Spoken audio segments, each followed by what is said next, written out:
The FIA has opened the application process for the final 2 spots of the current Formula 1 grid, and several teams have already submitted their applications with the intention of securing a place in the Formula 1 Championship. The application process was opened last February, and it is expected to accept applications till the end of June. Everyone anticipated that the Andretti team would have the best chance of getting a spot on the future Formula 1 grid, so the Andretti-Cadillac application took center stage among the applications that were submitted. Andretti team also partnered with General Motors' famous automobile brand Cadillac to increase the chance of their application being accepted. So, we are going to talk about the current status of the Andretti-Cadillac deal through this video. Before we proceed, hit the subscribe button and smash the bell icon for more exciting updates.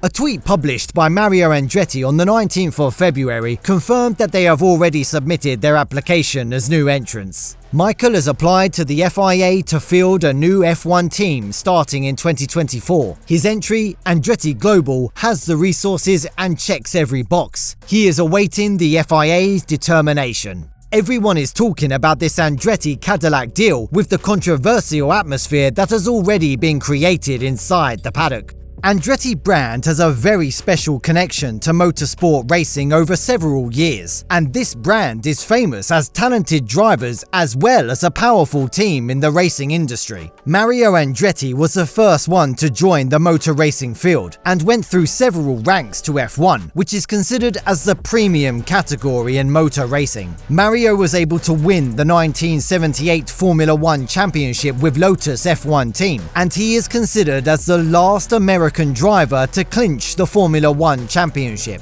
Even though his son, Michael Andretti, joined F1 in 1993 as a teammate of Senna to drive for McLaren, he wasn't able to enjoy the same success that was enjoyed by his father. He found better success as a team owner than a driver in the racing industry, with the establishment of the Andretti Autosport company in 1994. So their participation happens in different racing categories like kart, IndyCar, and racing rally over several years, winning championships in different categories. Unfortunately, they didn't get the chance to enter into F1, and their trophy cabinet is incomplete without a Formula 1 championship. This is not the first time that they are trying to enter into the premium category of motorsport, and they've tried over years to join as a constructor. Before this Cadillac-Andretti deal, Andretti tried to buy the Sauber F1 team to rebrand it as the Andretti F1 team. However, that deal failed at the last moment due to the disagreements between the two parties. Then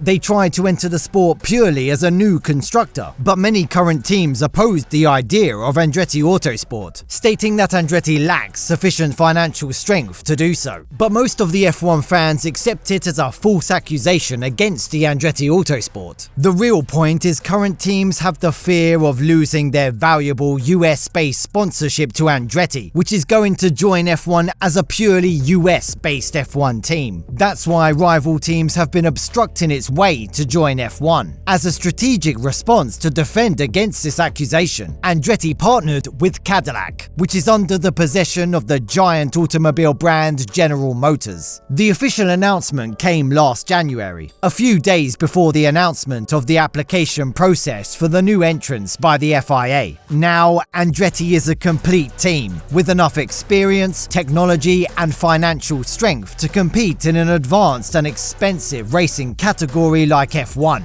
On the other hand, none of the existing teams are ready to share their annual revenues with 2 more teams. Michael Andretti once criticized this greedy behavior by the current Formula 1 teams. It's all about greed and looking at themselves and not looking at what is best for the overall growth of the series, Andretti said. Any new team would have to pay the 10 existing teams a total of $200 million to compensate them for the dilution of prize money by the new team. The fee could be waived if all 10 teams agreed the newcomer would bring enough money to the sport to make up for the prize money they win. The anti-dilution fee of the current Concord agreement is valued at around $200 million, and Michael Andretti has assembled a group of investors that can pay this large sum of money. However, he declined to reveal the names of these investors. After placing the bid for the new team, he talked with a much more positive vibe about their future plans. We wanted to get it out there, Michael Andretti said. We wanted them to see that we feel that we can get a lot of support from the fans, and hopefully that can help Formula One see how it could help the series. We feel we bring a lot to the party, especially with Liberty and what they're doing in the US, pushing the US market. If we were to have a US team, a US driver, I think that would go a long way for the popularity of Formula One in the United States.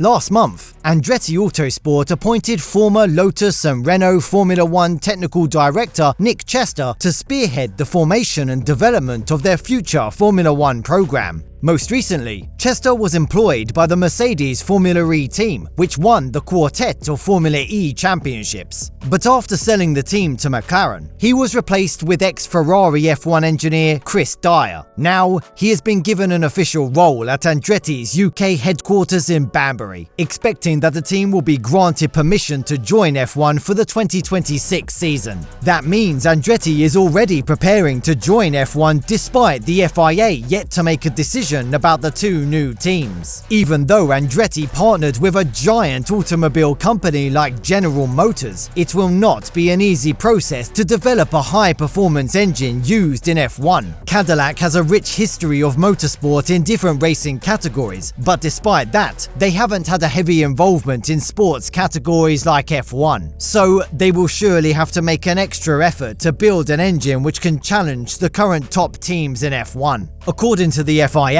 there will be 6 engine suppliers in F1 from 2026 to supply engines to the 12 teams in the grid. Then Audi and Cadillac will be the engine suppliers with the least experience to develop F1 engines. So it is interesting to see how Andretti manages all these things to achieve their ultimate goal of winning a Formula One championship.